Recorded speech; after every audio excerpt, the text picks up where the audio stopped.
Alright, it's weird to cover a Yu-Gi-Oh stream, but here we are, with more Phantom Rage support, this time with more Raidraptor Phantom Knight Exceed Dragon, along with Infernities. So let's begin. But first, let's cover the Dragma cards from a few days ago. Our first card is Ashashinyan Dragma, level 8 light spellcaster with 2000 attack and 15 defense, and its effect is: if a Fusion, Synchro, Exceed, or Link monster is sent to the graveyard, you can special summon this card from your hand. Second effect: if this card is special summoned from your hand, you can target one Dragma card in your graveyard except itself and add it to your hand. Third effect: when an opponent's monster declares an attack, you can make all Dragma monsters you control gain 500 attack. The second and third effect can only be used once per turn. The special summon effect is okay due to its playstyle, and the special summon effect to add one Dragma card from your graveyard back to your hand is pretty decent. But the third one is not really too relevant, unless if it stacks is actually pretty good. But I would still recommend running this because it can still special summon and recycle. Next we got equipped spell, Dragmatism. Its effect is, if equipped to a Dragma monster, it gains 100 attack for each of its level. 100 is too little. Otherwise, the equipped monster loses 200 attack for every Dragma monster you control. Still too little. Second effect: if this card is sent to the graveyard due to the equipped monster being destroyed, you can send one monster from your extra deck to the graveyard, and this effect can only be used once per turn, which of course supports the Dragma archetype in the whole. And finally, our fusion card, Stigmavore Dragon Brigade, level 8 Dark Beast fusion monster with 25 attack and 200 defense, requires Nullius Filius of Abyss with one level 8 or higher monster, and its effect is that it cannot be destroyed by battle. And while this fusion summon card is on the field, your opponent cannot target other monsters you control with monster effects. And during the end phase, if this card is sent to the graveyard because it was sent there during the turn you set it, you can take one Dragma monster or Nullius Filius of Abyss from your deck and add it to your hand or special summon it. I still find it weird that we have a fusion monster in a anti-extra deck archetype, but this card does offer up decent protection. And now to stream cards. Our first card is Raider's Knight, rank 4 Dark Warrior Exceed monster with 2000 attack and 0 defense, requires 2 level 4 Dark monsters, and its effect is that it's always treated as Phantom Knights and Raidraptor's card. And its effect is, you can detach one material from this card, special summon one Phantom Knights, Raidraptors, or Exceed Dragon Exceed monster that is one rank higher or lower than this card by using this card as material, but it's destroyed during the end phase of your opponent's next turn. And this effect can only be used once per turn.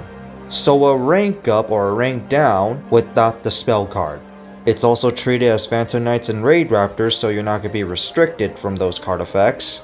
So this card is definitely a good addition to the archetypes that it's in. Next, Negaloga AA Zeus, rank 12 Light Machine Exceed monster with 3000 attack and defense, requires 2 level 12 monsters, and its effect is once per turn. If an Exceed monster battled this turn, you can also Exceed summon this card by using one Exceed monster you control as material. Feels a little slow requiring battle. And its main effects are: quick effect, you can detach 2 materials from this card and send all other cards on the field to the graveyard. Send, not destroy, and it's a quick effect, so I love that. Second effect: once per turn, if another card you control is destroyed by battle or by your opponent's card effect, you can choose one card from your hand, deck, or extra deck and attach it to this card as material. Wish it said send by any card, because at least the first effect can trigger the second one. But pretty good card nonetheless. Next is Excited Moofies, rank 2 Earth Beast Exceed monster with 2000 attack and 500 defense, requires 2 or more level 2 beast monsters, and its effect is, you can detach one material from this card. During this turn, your Murphy monsters can attack your opponent directly. That can be devastating. Second effect: during your opponent's turn, quick effect, you can target one Beast Exceed monster you control, return that monster to the extra deck, then special summon level 2 or lower beast monsters from your graveyard up to the materials the monster had. Oh great, dodging effects, and more defense. I say it's pretty good. Now to the Infernity cards. Our first card is Infernity Wildcat, level 3 Dark Fiend Tuner with 14 attack and 0 defense, and its effect is, you can special summon this card from your hand by sending one other Infernity monster from your hand to the graveyard, and this effect can only be used once per turn. So sending a card from your hand to the graveyard is good because you want to lower your hand as much as possible, and it's also special summon itself. And you also have graveyard effects. So of course that's already really good by itself, but it also has a second effect where if you control no cards in your hand, you can banish one Infernity monster from your graveyard, increase or decrease this card's level by 1 until the end of turn. Level manipulation is always good in a synchro deck. Next is Infernity Conjurer. Level 3 Dark Fiend monster with 12 attack and 900 defense, and its effect is if you control no cards from your hand, your opponent's monster loses 800 attack. Not relevant because this card is most likely not going to be on the field. Second effect, if this card is in your graveyard and you control no cards in your hand, you can special summon this card but banish it when it leaves the field. And this effect can only be used once per turn. You run this for the graveyard effect, not for its main field effect. And now to the new Synchro, Infernity Archfiend. Level 6 Dark Fiend Synchro with 22 attack and 16 defense, requires 1 tuner and 1 or more non-tuners, and its effect is, once per turn you can target one face-up card on the field, negate its effect until the end of the turn, and if you have no cards in hand, you can destroy it. So it's not fully restricted to having no cards in hand, so that's good. Second effect, if this card battles an opponent's monster, any damage that this card inflicts is double, while you control no cards in your hand. Okay effect. Third effect, if a Dark Synchro monster is summoned by using this card as Synchro material, it can do 2 attacks during each battle phase on monsters. Well, it's a level 6, so it's not really hard to do that. So of course, just like every new card, you should run it. And now to our only spell, Infernity Paranoia. It's a normal spell and you can only activate one of these per turn.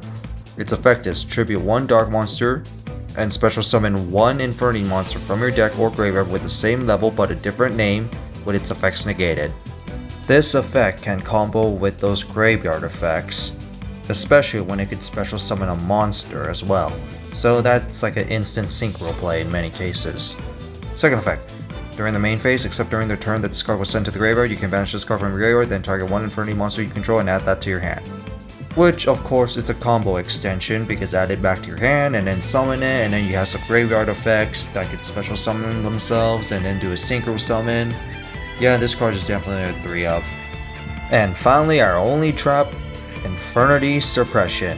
It's a normal trap, and you can only activate one of these per turn, and its effect is, if you have no cards in your hand, you can activate this card during the turn it was set. And its effect is, when your opponent activates a monster effect while you control an Infernity monster, negate that effect, and if you do, inflict 100 damage for every level it has. Monster effect negation is always good, although the 100 damage part is always too little for me, but definitely a good trap card, especially when you could activate during the turn that you set it. So that's it for the reveals. Kinda surprising this time that we got a reveal stream on Konomi because they never really do this. I really wish they'd do more of it. So other than that, what do you guys think about this card? And it's time to say goodbye.